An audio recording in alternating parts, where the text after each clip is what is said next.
김춘수 시인의 유명한 시 중에 꽃이라는 시를 혹시 아십니까? 네, 아시는 분이 계십니다. 이 시는 한국인들이 가장 좋아하는 시 중에 하나로 꼽혔다고 합니다. 대답하신 분도 계시지만 잘 모르시는 것 같아도, 제목을 들었을 때 잘 모르시는 것 같아도 이 시가 단 두 줄로 되어 있는데 이 시를 읊어드리면 아마 다들 하실 것입니다. 내가 그의 이름을 불러주기 전에는 그는 다만 하나의 몸짓에 지나지 않았다. 내가 그의 이름을 불러주었을 때 그는 나에게로 와서 꽃이 되었다. 이런 시입니다. 이름을 불러준다는 것이 어떤 의미일까요? 이름은 가볍지 않습니다. 누구나 이름을 갖습니다.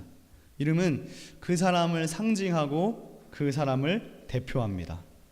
이름은 사회적 관계와 그의 삶, 그리고 그 사람이 해낸 일에 대한 평가를 지닙니다.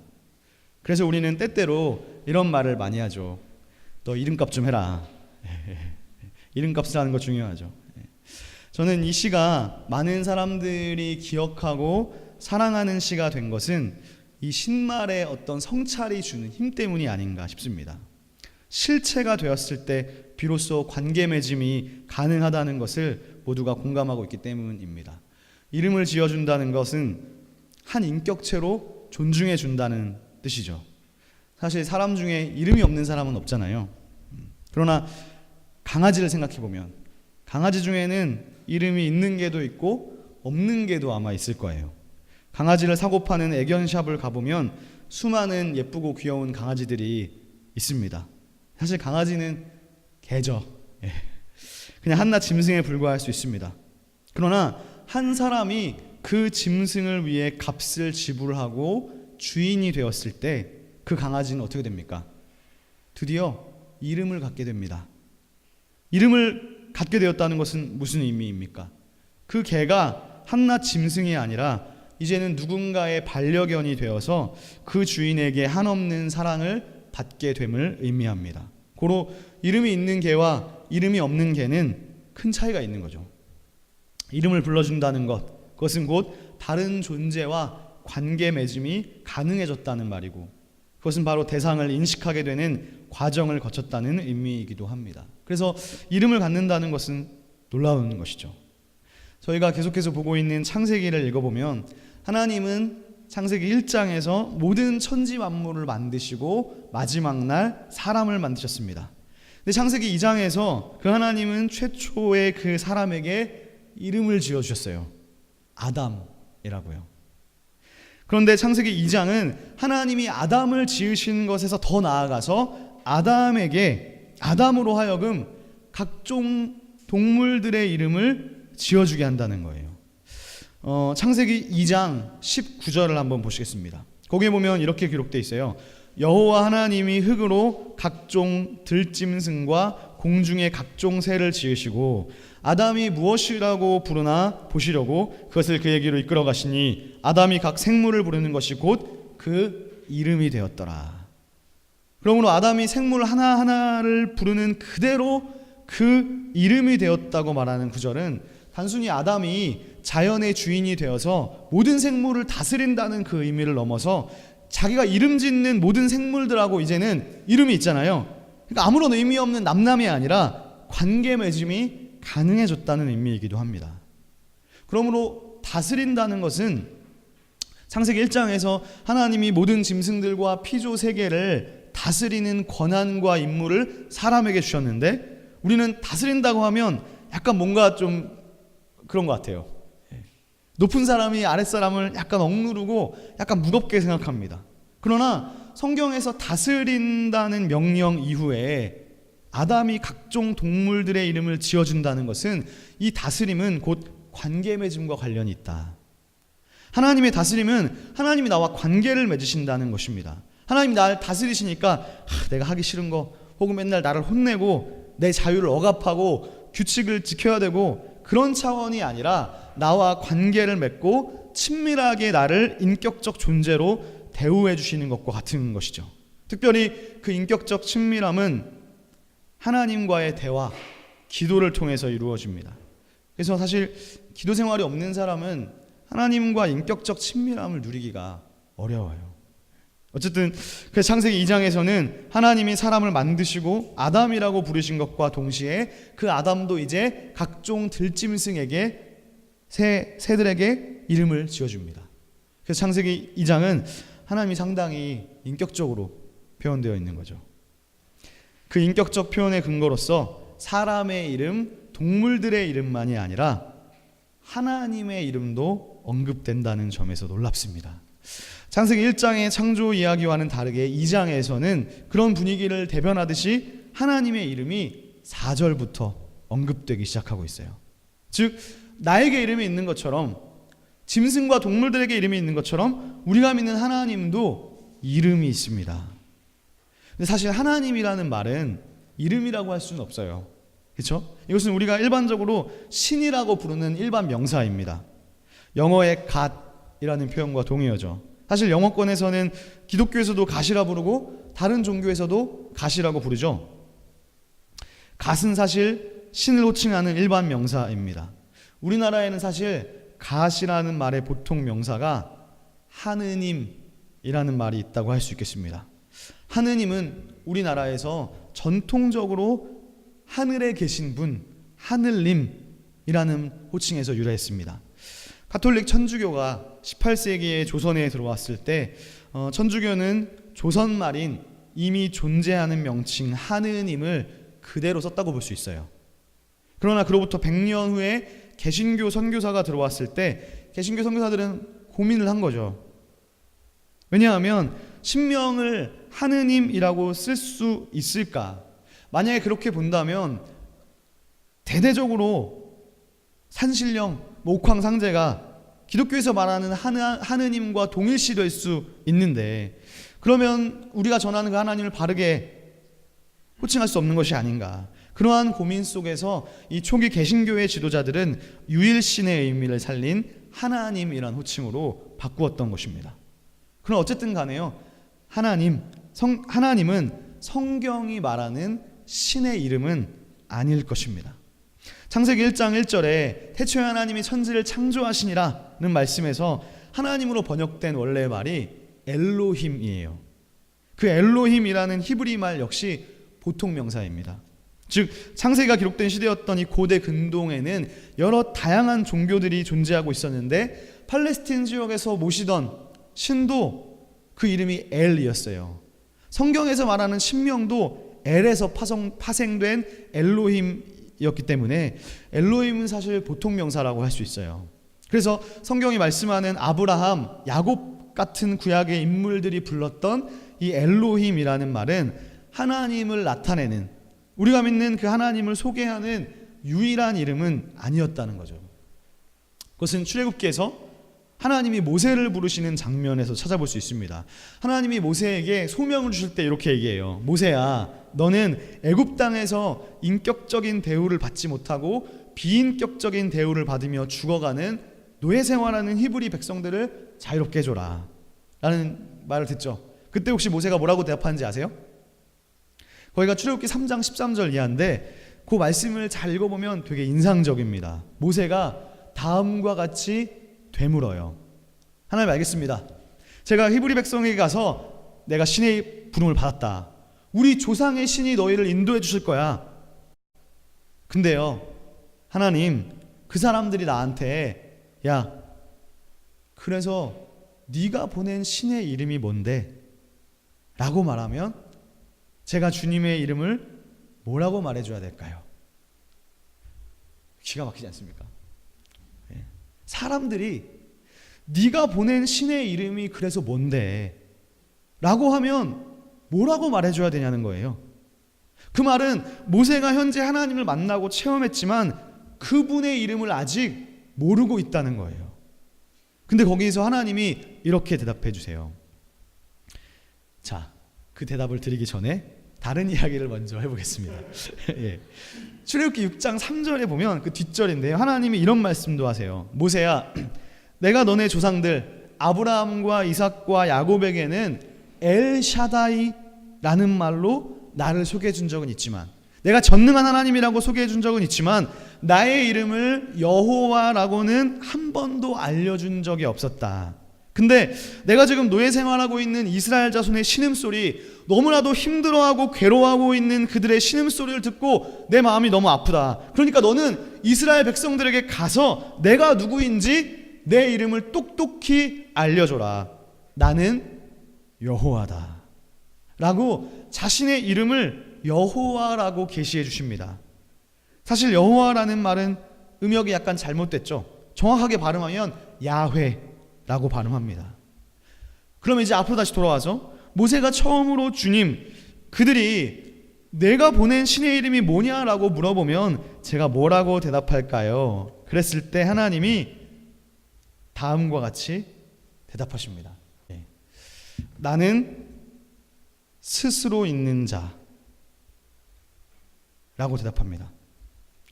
근데 사실 이게 생각해보면 하나님의 대답이 약간 생뚱맞아요. 왜냐하면 이름을 물어봤는데 나는 스스로 있는 자다 라고 말한다는 거예요.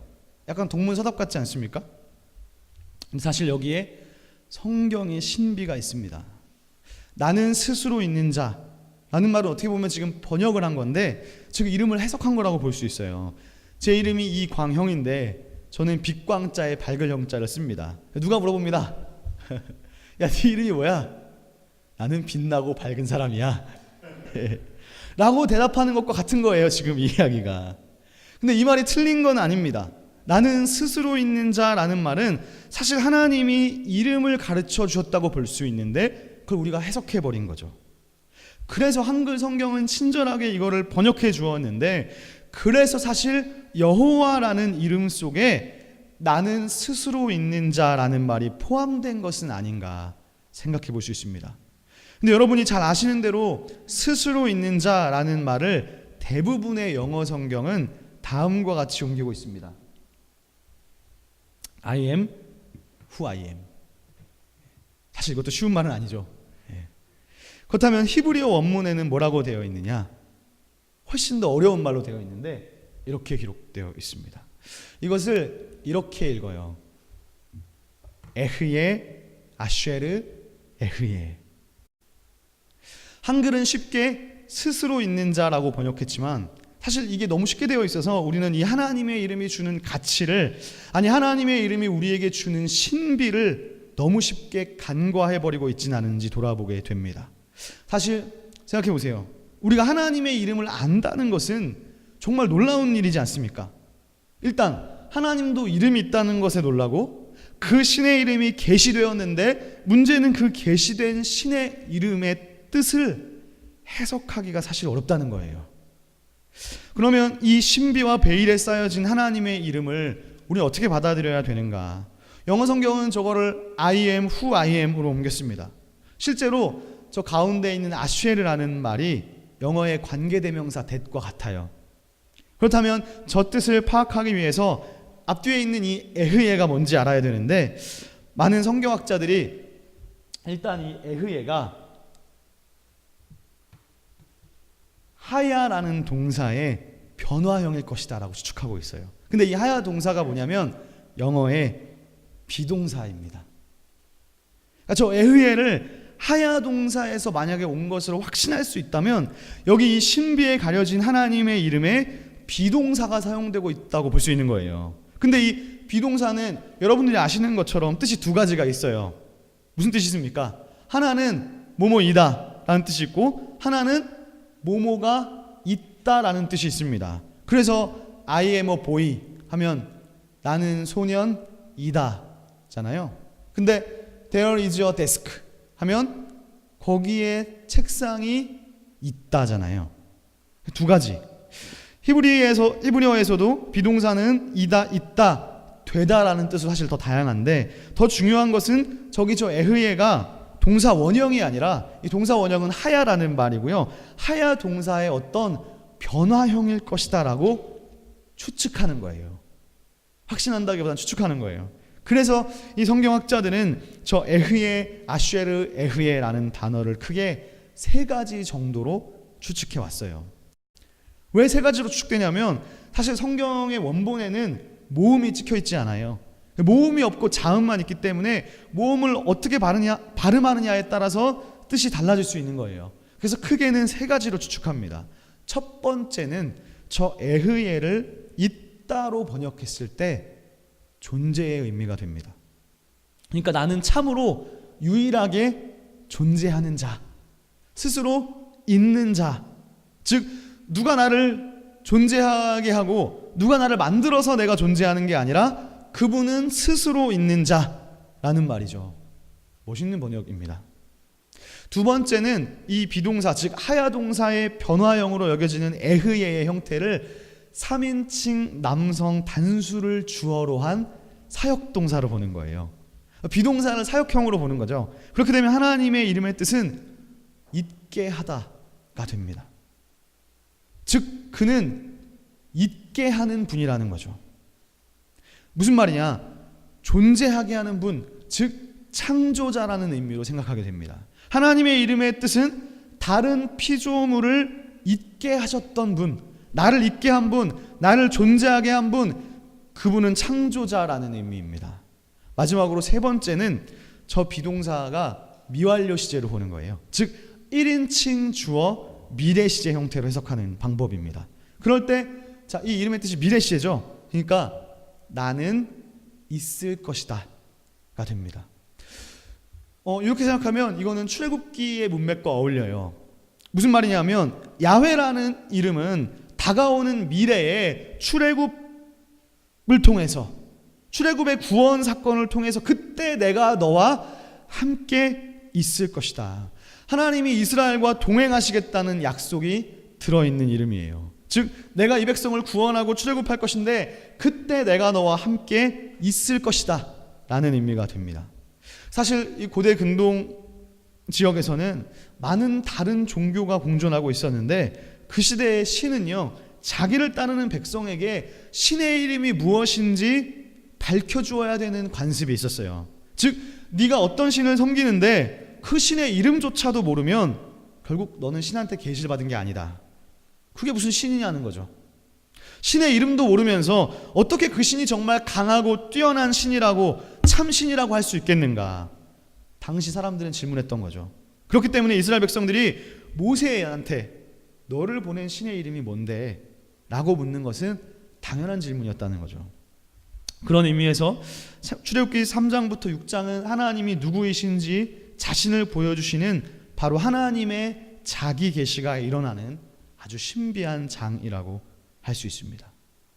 그러므로 우리가 이름을 안다는 것, 더욱이 하나님의 이름을 알고 묵상하는 것은 매우 중요합니다. 우리가 누군가를 알 때 가장 먼저 물어보는 것은 당연히 그 사람의 이름입니다. 그러므로 이스라엘 백성들은 그들이 믿는 하나님을 전능하시고 전지하시고 크고 강하시고 위대하신 분으로 믿었기 때문에 하나님을 경외하고 하나님을 진심으로 나를 있게 하신 분, 지금의 나를 존재하게 하신 분, 지금까지 나를 인도하신 분으로 믿었기 때문에 그 하나님을 경외했죠. 그래서 그들이 십계명을 받고 정할 때에도 그 십계명 안에는 어떤 계명이 있었느냐? 다음과 같은 계명이 있죠. 너는 내 하나님 여호와의 이름을 망령되게 부르지 말라. 사실 이 망령이라는 말이 어려운 것 같아요. 십계명 3계명이잖아요. 망령이라는 말을 제가 국어사전에 찾아보니까 늙거나 정신이 흐려서 말이나 행동이 정상을 벗어난 상태라고 되어 있습니다. 근데 원어로는 헛되게 함부로라는 말이 있어요. 사실 이 말이 이렇게 번역이 가능해요. 세 번역의 번역인데 너는 내 하나님 여호와의 이름을 헛되게 부르지 마라. 혹은 함부로 부르지 말라. 이거를 유교적으로 생각해보면 사실 저희도 그렇잖아요. 우리가 육신의 아버지를 부를 때 아버지 이름을 넣어서 부르지 않잖아요. 저희 아버지 성함이 이자 상자 원자이신데 제가 집에서 아빠를 부를 때, 아버지를 부를 때 이상원 아버지 이렇게 부르지 않지 않습니까? 네. 마찬가지로 우리의 아버지 되신 하나님을 부를 때 여호와 하나님이라고 함부로 부르지 말라는 거예요. 근데 이스라엘 백성이 잘 아시는 것처럼 바벨론 포로로 가면서 우리가 왜 망했느냐? 왜 우리가 다시 바벨론 포로로 가게 됐느냐? 자기 반성을 하다 보니까, 자기 성찰을 하다 보니까. 원래 사람은 힘들고 고난이 찾아오면 자기 성찰을 하잖아요. 와, 왜 내가 이렇게 됐을까? 어쩌다가 내가 이렇게 됐을까? 사람은 잘 나갈 때는 그런 생각 못합니다. 자기 반성 못합니다. 자기 잘난 줄만 알죠. 그러나 뭔가 망했을 때, 뭔가 일이 안 풀릴 때, 고난이 올 때 돌아보게 되는 거예요. 마찬가지로 이스라엘 백성이 바벨론에게 포로로 끌려가면서 비참한 노예가 되면서 우리가 왜 어쩌다 이렇게 되었는가 자기 반성을 하다 보니까 우리가 하나님의 명령, 하나님의 말씀을 지키지 못해서 하나님이 나를 벌하고 계시는구나. 우리가 이렇게 하나님께 혼나고 있구나. 그러므로 이스라엘 백성들이 하나님께 혼 다 나고 나서 70년이 지나서 포로에서 회복되어 돌아왔을 때 우리가 혼났으니까 이제 말씀 다시 한번 제대로 지켜보자. 그걸 알게 된 거예요. 그래서 말씀을 열심히 지키고자 노력하게 되는데 그러다 보니까 걸리는 게 무엇입니까? 10계명의 3계명이었던 거예요. 너는 내 하나님 여호와의 이름을 함부로 부르지 말라. 그래서 이스라엘 백성이 포로로부터 다녀와서부터 하나님을 부를 때 여호와라고 함부로 부르지 않게 되었습니다. 하다못해 성경을 읽을 때에도요, 여호와라는 구절이 나올 때 그 구절을 함부로 발음하지 않게 되었습니다. 거룩하신 하나님의 이름을 함부로 부르지 않겠다는 10계명을 지키고자 하는 노력도 있었지만 저는 정말 그들이 하나님을 경외하고 사랑했기 때문이라고 생각해요. 그래서 이스라엘 백성들은 이제부터 하나님의 이름을 부를 때 여호와라고 부르지 않고 뭐라고 부릅니까? 아도나이, 즉 나의 주님이라고 바꾸어 읽기로 결정했습니다. 성경을 읽을 때에도 여호와라는 구절이 나오면 그것을 그대로 발음하지 않고 주님으로 대체해서 읽게 되었습니다. 그래서 이것은 지금까지도 그렇습니다. 인터넷 같은 데 한번 쳐보세요. 랍비들의 성경 읽기. 그러면 음원이 막 나오거든요. 근데 그거를 들어보면 아도나이라고 주님이라고 읽어요. 그리고 하다못해 저도 구약을 공부할 때 학교에서 히브리어 성경을 읽을 때 아도나이라고 읽는 전통을 그대로 따르고 있습니다.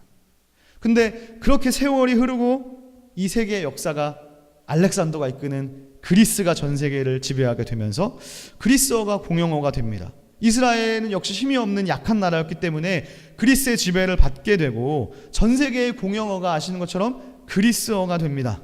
구약 성경도 히브리 말로 기록되었지만 이제 그리스 말로 번역되는 과정을 거치게 돼요.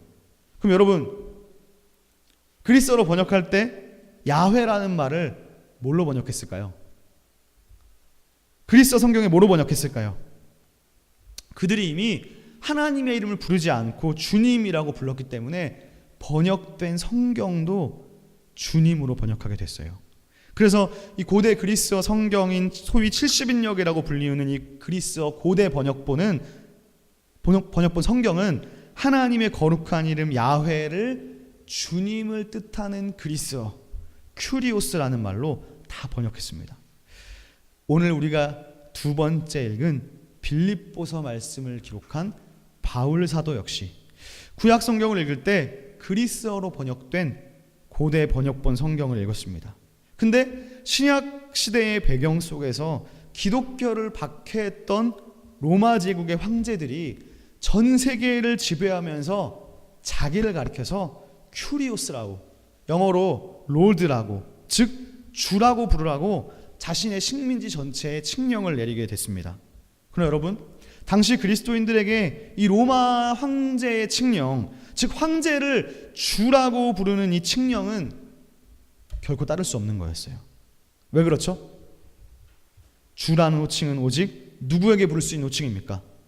그것은 오직 예수에게만 적용할 수 있는 호칭이었기 때문입니다. 오늘 사도 바울이 빌립보서를 기록하면서 예수가 누구인지에 대해서 우리에게 명확히 보여주고 있습니다.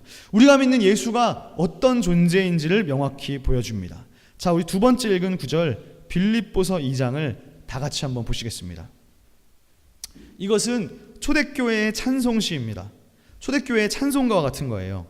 사실 여기 나타나는 이 구절이 저희가 앞에서도 불렀지만 한국교회 복음성가에도 많이 인용되는 구절이에요.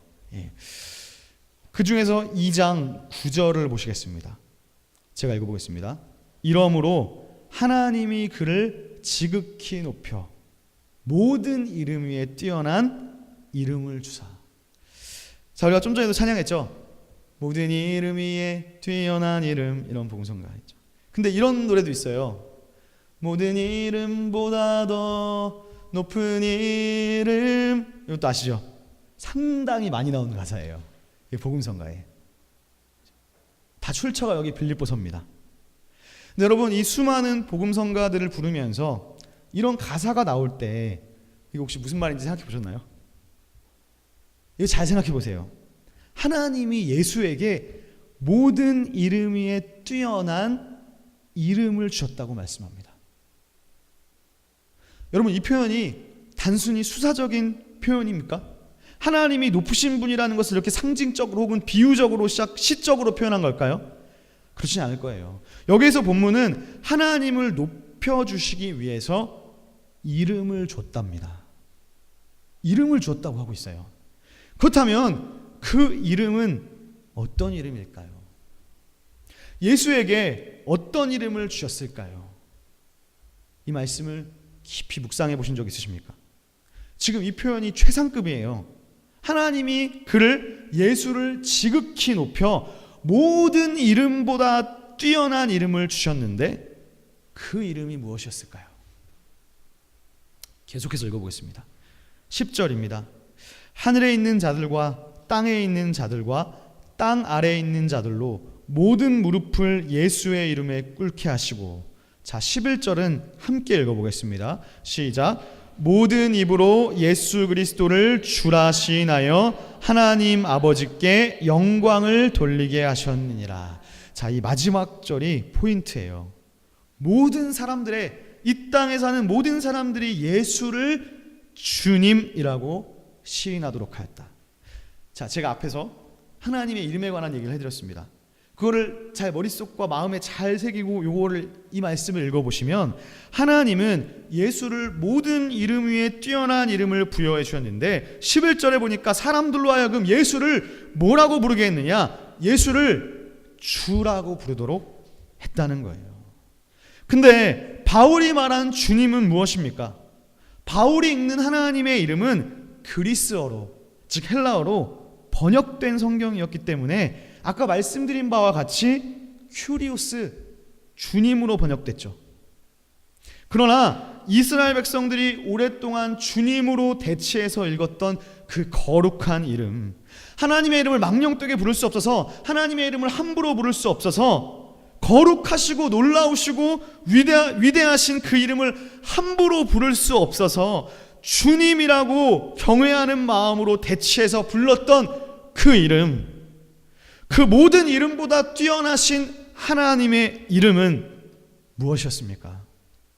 출애굽기에서 최초로 하나님이 계시하셨던 자신의 이름, 모세에게 가르쳐줬던 그 이름, 내가 너희 조상들에게는 전능한 하나님으로 엘샤다이로 나타났으나 나의 이름을 여호와, 야훼라고 알린 적은 없었고, 그러므로 너는 이스라엘 자손에게 말하기를 나는 여호와라, 내가 여호와인 줄을 너희가 알게 될 것이다. 무엇입니까? 이스라엘이 수백 년 동안 함부로 발음하지 않았던 그 이름, 주님이라고 대체해서 읽었던 그 하나님의 이름이 야훼였던 거예요. 근데 오늘 빌립보서에서 새롭게 밝혀지는 것이 뭐냐? 바울 사도가 예수에 관한 비밀을 알게 되었는데, 신비를 깨닫게 되었는데, 이 예수가 누구냐? 이 예수는 성부 하나님으로부터 모든 이름보다 뛰어난 이름, 여호와라는 이름을 받게 되었다는 거예요.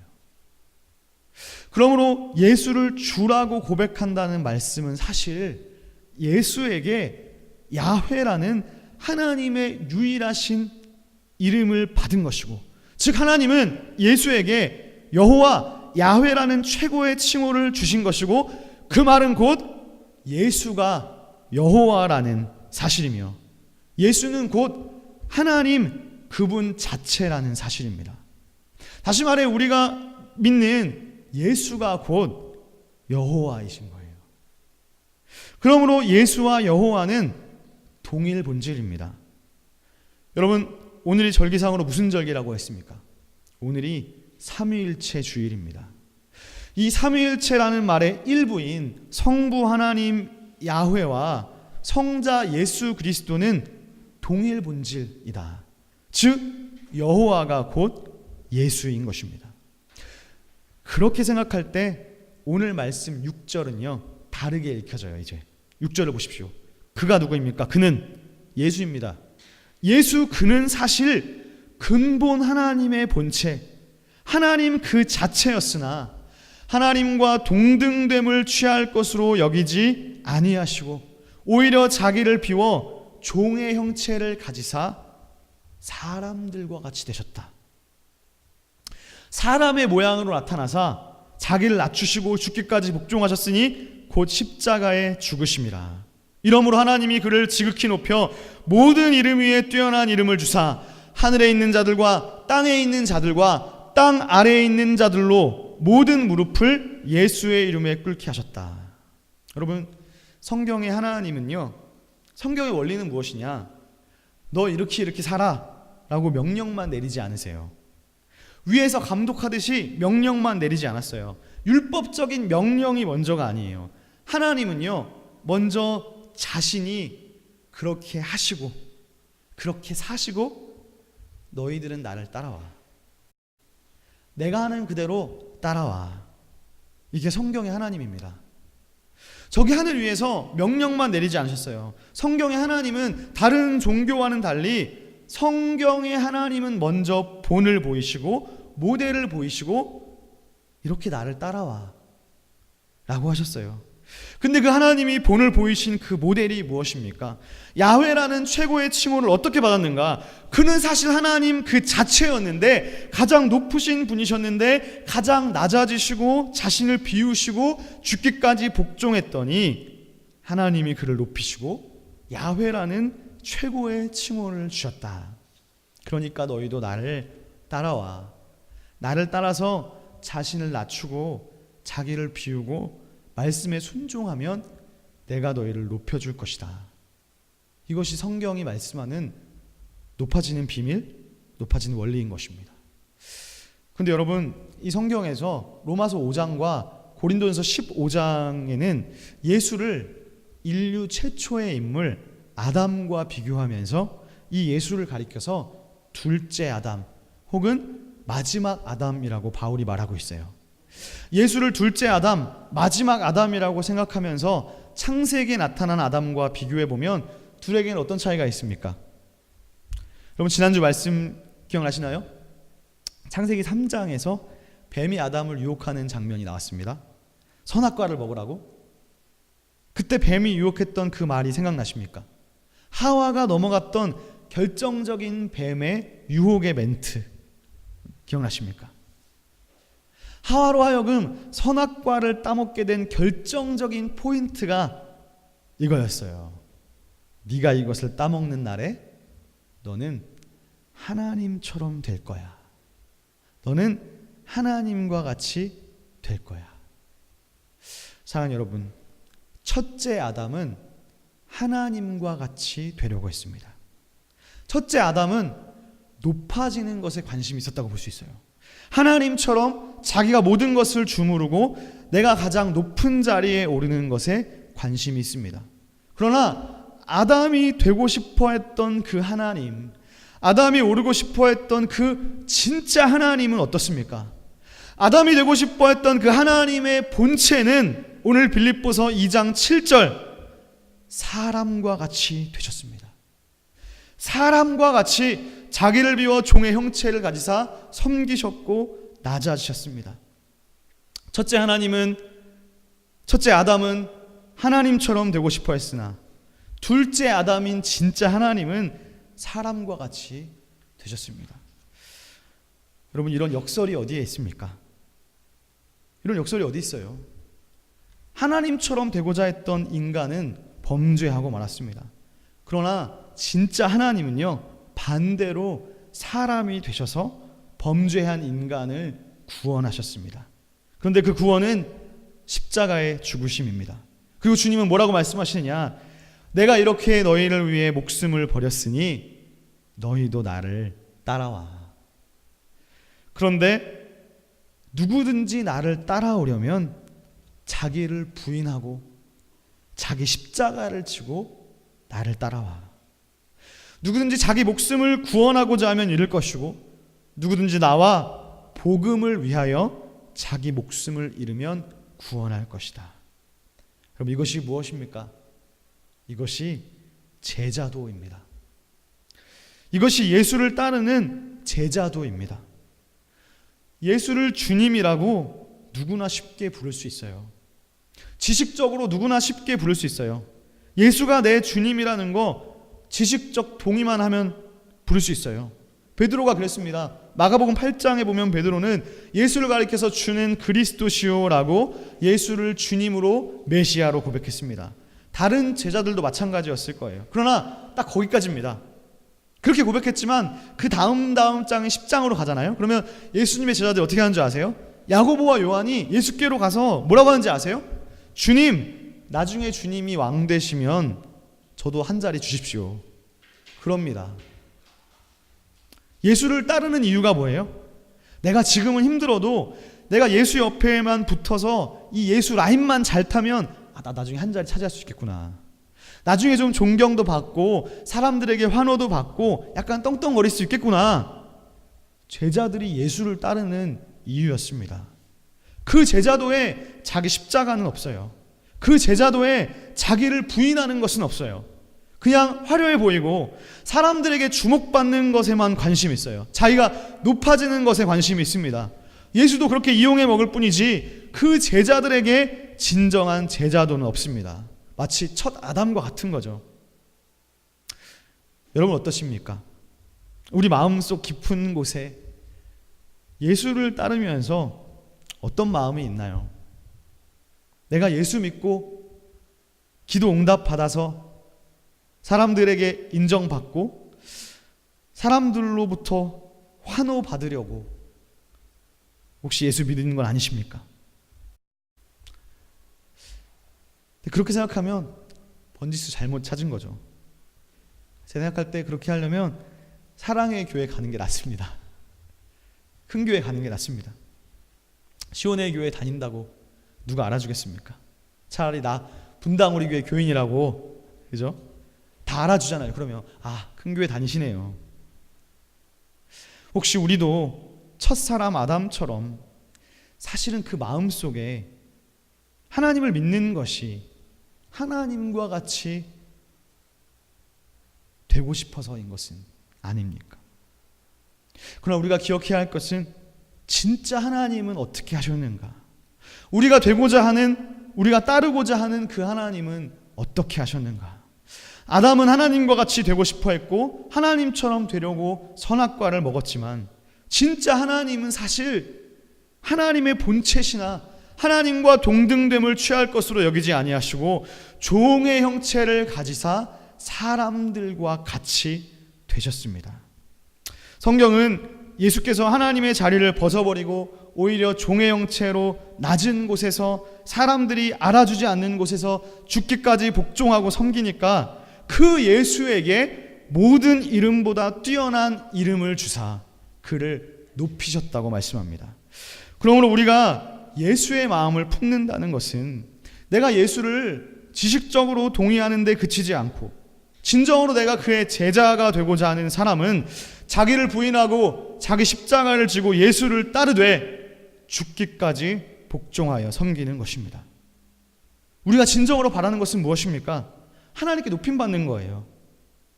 그래서 사람이 인정하지 않아도 하나님이 인정하시면 되는 겁니다.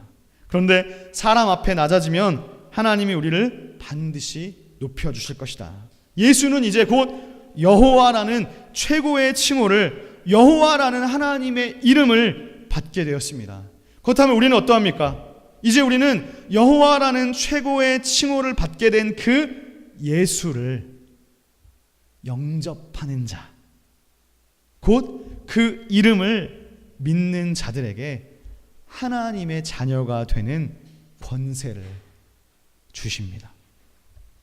죽기까지 낮아지시고 겸손하신 예수를 하나님은 최고로 높이셔서 최고의 이름 여호와라는 칭호를 주신 것처럼, 그러한 그리스도의 마음을 품고 그분에게 복종하고 그분을 경외하며 그분을 영접하고 믿고 이제 그 믿음대로 예수의 제자도 십자가 길을 걸어가는 우리는 하나님의 아들, 하나님의 자녀가 되는 권세를 받게 됩니다. 사랑하는 시온의 성도 여러분, 오늘이 삼위일체 주일입니다. 우리가 알고 믿었던 그 이름 예수, 그 이름 안에 담겨진 권세, 그 이름 안에 담겨진 비밀, 이 안에 삼위일체의 신비가 있습니다. 그리고 주님은 그리스도의 마음을 품으라고 하십니다. 그리스도의 마음은 무엇입니까? 근본 하나님의 본체 그 자체이셨으나 하나님과 동등됨을 취할 것으로 여기지 아니하고 자기를 비워 자발적으로 종의 형체로 낮아지신 분, 오직 겸손한 마음으로 자기보다 남을 낮게 여긴 사람, 그 사람이 곧 그리스도의 마음을 품은 사람입니다. 말씀을 마무리하겠습니다. 우리는 이제 그리스도인이라는 거룩하신 예수의 호칭을 받은 자들입니다. 근데 여러분, 그리스도인은 어떤 사람일까요? 누가 정말 그리스도인이라고 할 수 있을까요? 교회 다닌다고 모두 다 그리스도인은 아니잖아요. 누가 이런 말을 저에게 해준 적이 있어요. 그리스도인은 그리스도를 생각나게 하는 사람이다. 저는 이 문구를 읽고 또 이 말을 듣고 정말 아멘 할 수밖에 없었습니다. 그리스도를 생각나게 하는 사람은 그럼 어떤 사람일까요? 그리스도를 생각나게 하는 사람은 그리스도의 길을 따르는 사람입니다. 그가 참 제자입니다. 마치 콘서트장처럼 그를 찬양하고 온 마음 다해 기뻐하고 뛰놀고 예배할지언정 거기서 끝나면 그것은 아이돌 가수를 좋아하는 팬에 불과하죠. 그러나 제자는 화려한 음악으로 찬양하고 뛰놀고 통성 기도하고 부르짖는 사람에 그치지 않아요. 제자는 내가 살아온 세상의 가치관을 버리고 예수의 가치관으로 내 심장을 채우고 그리스도의 길을 묵묵하게 따라가는 사람입니다. 참 그리스도인이란 이름은 하나님의 뜻대로 사는 좁은 길을 걷는 삶 가운데 오직 예수의 마음을 품으라는 그 말씀에 굴복해서 그 마음과 성품이 그리스도를 닮아 다른 사람들로 하여금 그리스도를 생각나게 하는 사람입니다. 그것은 곧 의를 행하는 사람입니다. 여러분이 곧 시온의 교회입니다. 우리 시온의 교회는 시온에서 그리스도께서 보여주신 그 의를 따라 그 의를 행하는 교회입니다. 기도하겠습니다. 사랑의 하나님 아버지,